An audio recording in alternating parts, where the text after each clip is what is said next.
Vous n'êtes pas sans savoir que je suis intéressé par la manifestation et créer sa vie par le pouvoir de l'esprit. Et sans fausse modestie, je manifeste pas mal. Quand je veux quelque chose, tu vois, je me l'imagine en train de l'avoir ou de le vivre ou de l'être avant de dormir. Et je marine là-dedans pendant 8 heures et je me réveille. Et une chose en entraînant une autre, je finis par l'avoir. Sauf dans certains domaines, apparemment. Et je me suis dit récemment, mais que se passe-t-il?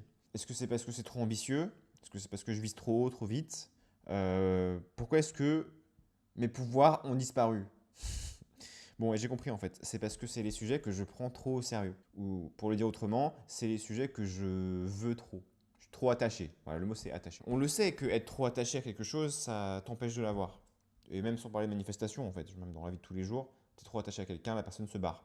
Trop attaché à ton job, t'es tendu, tu fais n'importe quoi. Trop attaché à tu veux passer une bonne soirée, tu te mets la pression, tu te mets la pression, tu passes une mauvaise soirée. Je sais pas, trop attaché à un vêtement, tu le portes trop souvent, il s'abîme.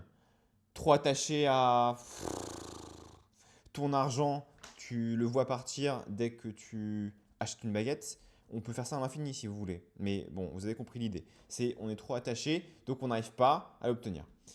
Et même si on le sait intellectuellement, comme d'habitude, c'est pas pareil de le savoir, l'avoir compris avec le mental et de, tu vois, l'avoir saisi depuis tes tripes.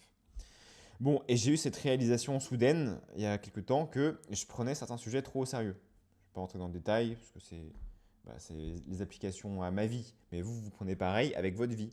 Et vous vous dites, c'est quoi les sujets que je suis trop attaché à manifester? C'est quoi que je veux trop avoir? C'est quoi que je veux trop obtenir? Qui m'obsède et qui me rend pas bien si je ne l'ai pas.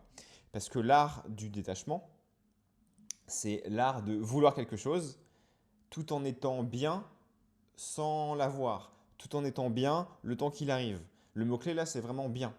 Parce qu'on manifeste ce qu'on ressent. Vous vous rappelez, ça bouge pas ça.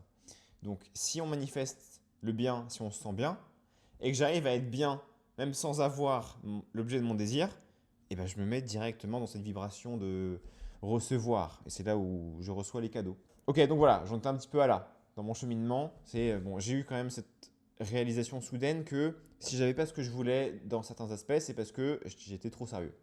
Et là c'est sérieux le mot-clé que je veux creuser. Et là, ça m'a ramené bien naturellement vers un auteur dont je parle pas souvent, mais c'est mon préféré. Il s'appelle Alan Watts. J'en parle pas parce que c'est extrêmement. Ces textes, j'ai pas lu ces textes non plus d'ailleurs, sur mon autre chaîne où je fais lecture de Abraham X, les autres, les copains, Neville Goddard, bientôt Wayne Dyer, pour les petits connaisseurs. Mais j'ai pas encore lu mon préféré, Alan Watts, parce que c'est extrêmement dur à lire. Et il faut que je les traduise aussi d'ailleurs. Donc, on patiente. Mais je voulais quand même vous en toucher deux mots là sur la chaîne un peu informelle, sur Alan Watts. Attends, petite pause, parce qu'il y a les éboueurs qui passent. Encore un exemple. Si je suis trop attaché à faire une bonne vidéo, je veux que tout soit parfait. Donc je ne m'autorise pas les moindres petits défauts. Donc s'il y a un fond sonore derrière qui perturbe, ça va me déranger et je vais commencer à m'énerver. Mais si j'arrive à me détacher du besoin de faire une vidéo parfaite, bon bah vous allez entendre les bip bip pendant 2 minutes. Désolé. Et si j'articule pas parfaitement, pareil, je vais pas recommencer la vidéo, tu vois. Je vais laisser ces petites erreurs passer parce que j'arrive à me détacher. Et donc là, c'est le secret en fait là qu'on est en train de dire. Bon, je recommence. Donc je parlais de Alan Watts. Donc Alan Watts, c'était mon auteur, c'est le premier que j'ai découvert là dans tout cet univers. Et j'ai passé des années à l'écouter sans comprendre tellement ce qu'il disait en fait. C'est quand même très ésotérique, mystique. Voilà, quand on comprend bien, on raccroche. Mais au début, tu l'écoutes principalement parce qu'il a une belle voix et je sais pas, il te berce, ça marche bien. Donc Alan Watts, là je me remets dedans, comme une fois tous les 6 mois, et c'est phénoménal. Parce que là, je comprends le lien qu'il y a avec tout ce qu'on se dit là, depuis le début de la vidéo, le fait de ne pas prendre les choses trop au sérieux. Tout particulièrement les objectifs qui te tiennent vraiment à cœur. Ce que tu peux faire, parce que c'est pas facile, tu vois, de se détacher. Je sais ce que c'est, mais il y a une technique, il y a une astuce. C'est pas une technique, c'est un paradigme, c'est une manière de voir l'univers. C'est quand même un peu plus sophistiqué. Mais l'idée, c'est de te souvenir que la vie, si c'est une pièce de théâtre, c'est probablement pas une tragédie, c'est probablement plus une comédie. En tout cas, c'est un point de vue bon, qui a du sens. On peut en parler, philosopher pendant des heures dessus, comme Alan Watts aime bien faire, avec ses métaphores, avec ses cosmologies, avec ses mythologies, avec ses références religieuses. Mais le plus balèze, c'est que c'est efficace comme manière de voir le monde. C'est efficace comme attitude, même si je prends plus localisé comme expérience. Une situation que tu arrives à prendre à la rigolade, c'est dans cette situation-là que tu es le plus, tu vois, le plus amusant, mais le plus performant aussi, le plus attachant. T'es celui avec qui on a envie d'être quand tu prends pas la situation trop au sérieux. Et à l'inverse, quelqu'un qui est trop sérieux, comme je l'ai souvent été, même si tu as raison, et même si tu es dans le juste et ce que tu dis est pertinent, l'intensité même de ton sérieux fait que, wow, tu vois, on a envie de reculer de 5 pas, ou 6 ou de quitter la pièce en fait, parce que tu nous casses la tête. Donc l'invitation, c'est celle-là. C'est réaliser que la vie est un jeu. Et quand je dis jeu, comme dit Alan Watts, c'est pas un jeu trivial, genre comment ça c'est juste un jeu. C'est pas juste un jeu. Il y a des jeux importants, comme quand tu joues du violon, quand tu joues au théâtre.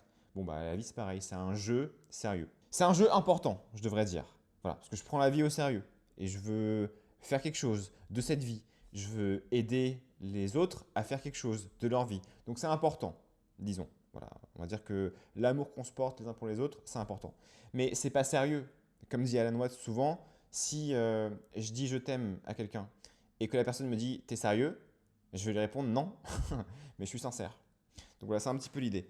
En retirant un peu de sérieux de notre attitude et à plus haut niveau de notre manière de voir le monde, on accède à un pouvoir surprenant, celui du détachement qui nous permet ensuite d'utiliser tous les pouvoirs de manifestation dont on parle depuis des mois maintenant, mais sans quoi on ne peut pas opérer ces pouvoirs correctement. Donc voilà, je vous rappelle la séquence. Rappelez-vous que la vie est une blague, un jeu, un jeu. Et une fois que vous avez compris que c'est un jeu, c'est là que vous devenez un meilleur joueur. Et c'est là que vous pouvez pratiquer les règles du jeu qu'on est en train d'apprendre. Quoi qu'il en soit, reste en bonne santé et connais-toi toi-même.